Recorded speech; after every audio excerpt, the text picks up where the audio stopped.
번째 달려보겠습니다. 만취자 손가락만 노렸다. 이게 무슨 얘기일까요? 영상으로 만나보시죠. 자, 한 남성 취객을 저렇게 부축하더니 골목으로 들어갑니다. 자, 여기까지는 훈훈한데 갑자기 취객과 몸싸움을 벌이더니 자, 쓰러진 취객 손가락을 잡고 스마트폰에 갖다 대는데요. 바로 CCTV 사각지대로 데려가 지문 인식으로 폰 잠금 해제한 뒤에 자기 통장으로 계좌를 이체하려고 했던 겁니다. 세상에, 이제는 현금 들고 다니는 사람이 없으니까 휴대폰에 손가락 붙여서 계좌 이체까지. 자, 문제는 이게 끝이 아니었다는 거잖아요. 네, 끝이 아니었습니다. 지난해 7월부터 1년 동안 서울 도심 유흥가에서 이렇게 취객들을 상대로 무려 11차례 범행 저지르면서 5,500만 원 상당을 갈취한 이 30대 남성이 구속이 됐습니다. 취객을 부축하는 척 다가가서 CCTV가 없는 사각지대로 이동을 합니다. 그리고는 피해자의 휴대폰 지문을 인식시켜서요. 자기 계좌로 돈을 이체하거나 심지어는 대출을 받아서 이체하는 그런 수법을 사용해서 범행을 저질렀습니다.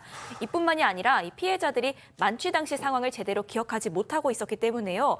연락하거나 직접 찾아가서 당신이 임신한 내 아내를 이렇게 쳐서 넘어뜨렸다. 당신 고소하겠다. 이런 얘기를 해서 협박해서 추가로 돈을 뜯어내기까지 했습니다.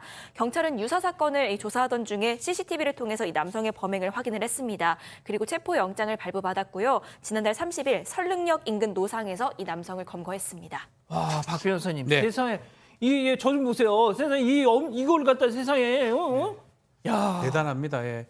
이 몸도 못 가누는 사람을 이용해서 이제 했는데 이 사람 전과가 상당히 화려합니다. 특별한 거주지 없이 PC방 등을 전전하면서 지금 살아간 거 전과 사기 전과 17범 정도 확인이 되고 있고요.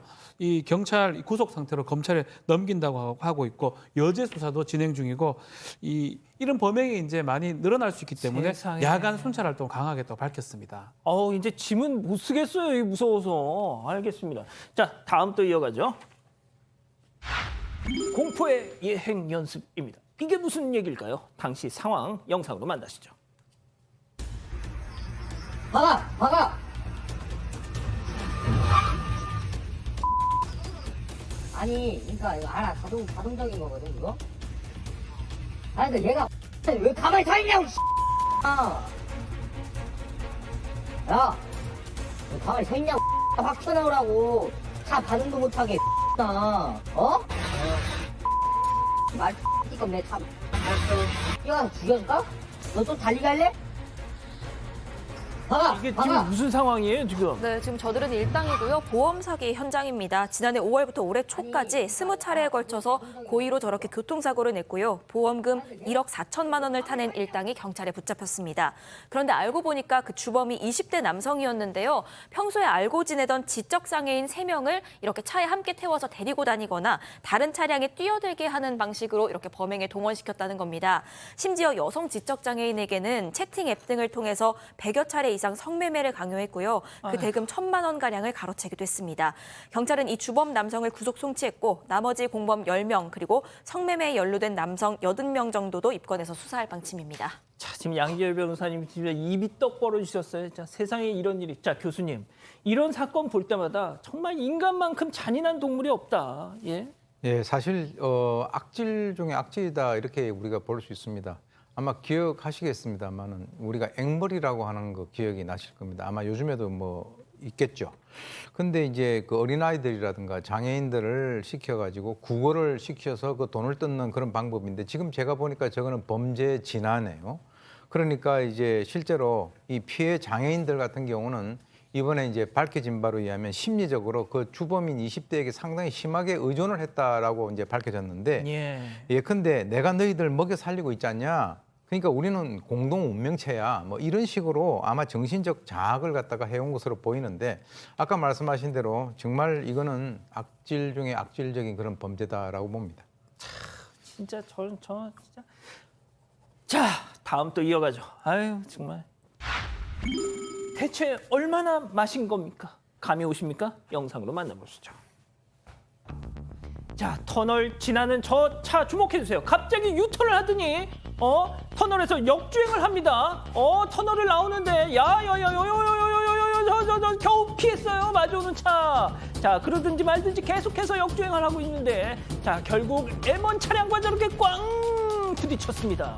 자, 양 변호사님, 정말 음주운전하는 자들과는 상종을 말아야 됩니다. 어처구니가 없는 상황이죠. 눈으로 보면서도 사실 믿어지지가 않을 정도인데 저게 지난달 11일 서울 양양 고속도로입니다. 고속도로 일반 도로도 아니고 고속도로 서울 방향 한 145km 정도에서 터널 안에서 유턴해서 역주행을 시작한 게 무려 5km를 역주행을 했다고 합니다. 술 안 마시고 이런 일을 할 리가 없죠. 음주 취소 상태였다고 하는데 운전자 30대 여성이었고요. 이게 정말 드문 일은 아닌가 봐요. 도로공사에서 밤늦은 시간에는 가급적 2차로로 달려달라고 부탁을 할 정도입니다. 역주행하는 차량이 주로 1차선으로 다니기 때문에 20대 여성이었다고 하는데 네. 아, 왜 저럽니까 진짜. 그러니까 말이죠. 자, 다른 영상 또 이어서 만나보시죠. 자, 늦은 밤 음주운전 단속 중입니다. 그때 갑자기 저렇게 도주하는 차량 발생. 자, 순찰차가 도주 차량을 이제 쫓기 시작합니다. 자, 차에 올라타서 가고 있는데요. 자, 약 1km가량 추격한 끝에 저기 있다. 자, 잠깐만. 근데 후미등이 왜 저렇게 밝아? 세상에, 알고 봤더니 백스텝을 밟고 있는 중이었어요. 자, 이렇게 어렵게 도주하는 거니. 자, 이제는 제대로 앞으로 갑니다. 자, 결국 하지만 미끄러지는 듯 하더니 저렇게 다시 아이고야, 제발. 아이고, 외벽에 쾅 박아가지고 멈춰섰고 결국 검거를 했습니다. 박 변호사님, 그 네. 와중에 또 영화 너무 많이 봤어. 자기가 무슨 영화 분노의 줄줄 주인공이라고 후진으로 도로를 달려 또. 영화가 아니죠. 영화가 아니고 음주에 취했기 때문에 저렇게 했던 게 가능했던 걸로 보이고 지난 5월 18일 날 저녁에 고양시의 한 도로에서 음주 단속이 있었는데 지금 보니까 음주 단속을 확인하고 도주를 하는데 도주하는 과정에서 후미등이 너무나 밝아서 알고 보니까 빨간 게 아니라 후진으로 저렇게 전속력으로 도망을 간 겁니다. 세상에. 결국 1km 정도 도망을 갔었고요. 나중에는 외벽에 충격을 해서 결국은 정차를 하게 되는데 이 사람 음주 수치가 면허 취소 정도의 수치고 음주운전도 문제가 되지만 난폭운전도 포함이 됩니다. 그래서 입건이 된 상황입니다. 누구 인생을 망치려고 진짜. 그러니까 큰 사고가 안 났길 다행이죠. 그러니까요. 알겠습니다. 자, 다음 또 이어갈게요. 코인 노래방 돌면서 싹쓸이. 하하. 자, 사반 가족께서 제보해 주신 영상 만나보시죠.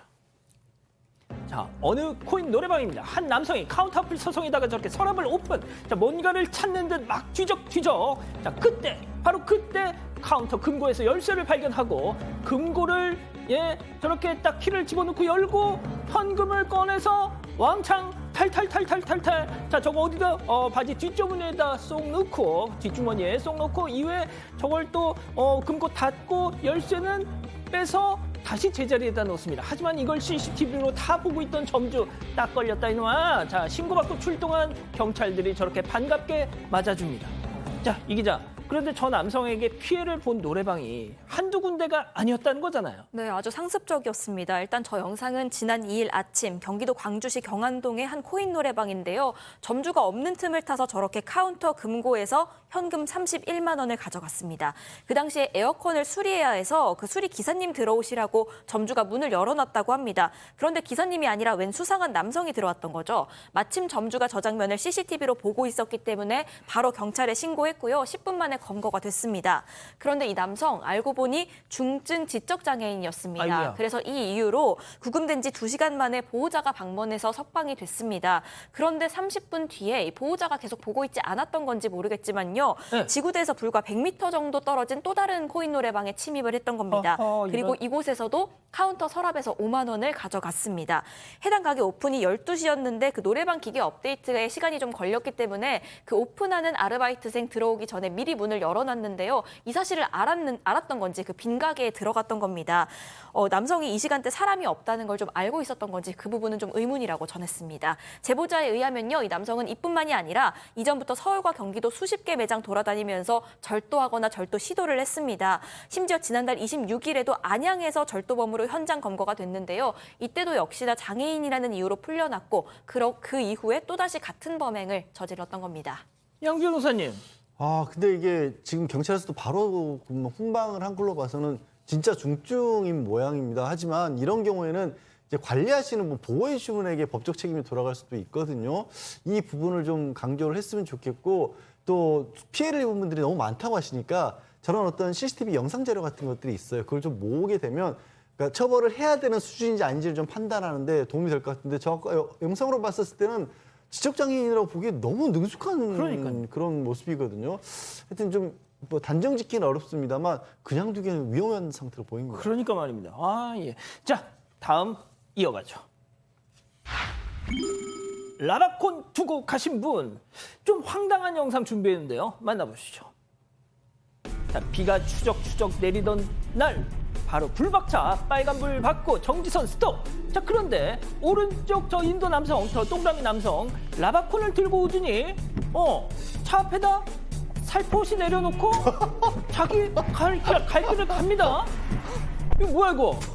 결국 운전자가 내려가지고 저 뭐야 하면서 라바콘을 다시 인도에다 두고 돌아갑니다. 교수님, 범죄 심리학적으로 이걸 어떻게 영상만으로는 말이죠. 무슨 시비가 붙었던 것도 아니고 그렇다고 장난을 치기에는 나이가 좀 들어 보이시는 분이고 이게 뭘까요 도대체? 저게 이제 지난 한 온라인 커뮤니티에 올라온 영상인데요. 지난 4일 오후 6시 40분에 대전역 앞에 있는 그 신호 대기 중인 아까 그 차량 그 불박 그대로 이제 나왔는데요. 한 남성이 이제 라바콘을 두고 그냥 갔어요. 근데 자기가 뭐 정지선을 넘은 것도 아니고 그리고 이 사람이 건널 때부터 뭔가를 갖다 구상하는 것 같더니 거기다가 놔두고 바로 이탈을 했다는 거죠.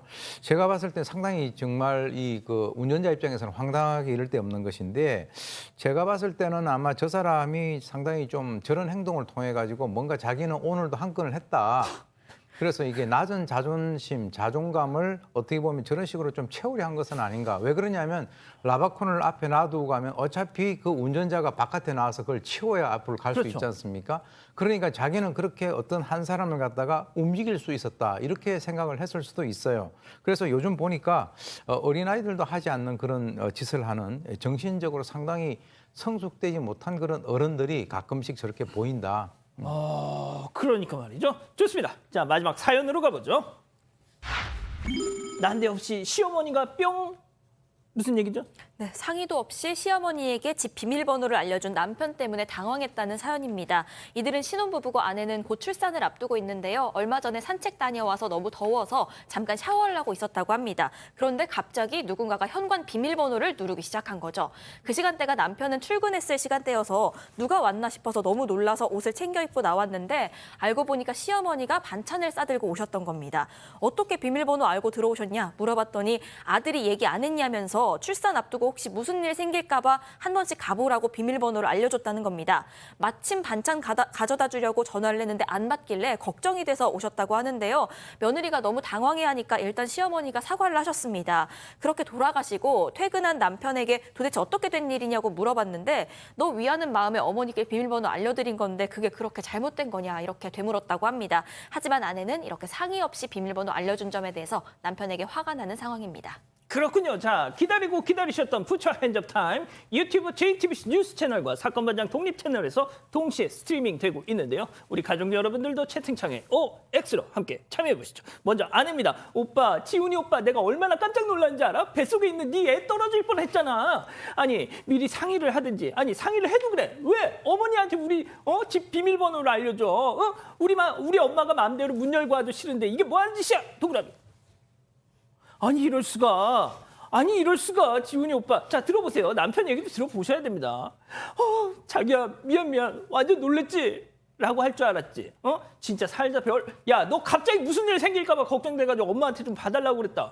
이 더위에 며느리 먹거리 챙겨가지고 여기까지 갖다 준 시엄마한테 뭐 꼭 그렇게 사과를 받아야 되겠니? 그러니까요. 들어보시니까 달라지지 않습니까? 자, 일단 교수님부터요. 예, 제가 봤을 때는 아까 말씀하신 그 우리 앵커께서 얘기하신 애 떨어질 뻔했다는데 저는 동의합니다. 진짜. 예, 왜냐하면 이게 의도는 좋았을 수가 있어요.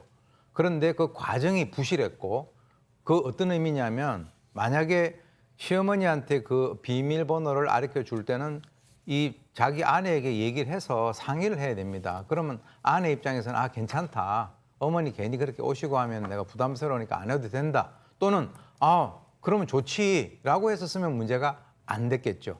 그래서 결과 이제 어떤 상황이 벌어졌냐면 역효과가 나버린 거죠. 이 시어머니가 거기서 뭐 사과를 하고 이 뻘쭘하게 되고 그런 상황이 돼버렸기 때문에 제가 봤을 때는 이 남편이 일을 추진해 나가는 그 과정에 있어서 상당히 좀 미숙하지 않는가 예. 하는 그런 측면에서 이 두 사람이 사는 공간은 부부만의 공간이기 때문에 제가 봤을 때는 합의에 의해서 뭔가 추진하지 않고 혼자 독자적으로 예. 하게 되면 저런 문제가 발생합니다. 자, 양 변호사님. 저는 이제 오 교수님 말씀에 거의 다 공감을 하는데 합의라는 표현에 대해서는 공감을 하지 않습니다. 무슨 얘기냐면 앞으로 간단하게 말씀드릴게요. 그냥 뭐라든지 직장 상사라 생각하고 결제 받고 하세요. 독단적으로 절대 결정하지 마세요. 어디 감히 남편이 함부로 혼자 결정을 해. 아, 양 변호사님 너무 인기 의식하신다. 자, 박 변호사님. 너무 두 분 다 이제 의식을 하는데 사실 아무런 의도는 사실 없었습니다. 아이, 그럼요. 그리고 어머니는 사실은 정말 힘들 때 정말 위기 상황에 가라고 한 거지. 아니, 더군다나 사과까지 하셨어. 그렇죠. 그런 상황이면 뭐 이걸로 큰 뭐가 일어난 것도 아니잖아요. 그리고 바꾸세요. 이제 바꿔요. 비밀번호 못 들어오게 하면 되잖아요. 이제 알게 됐으니까.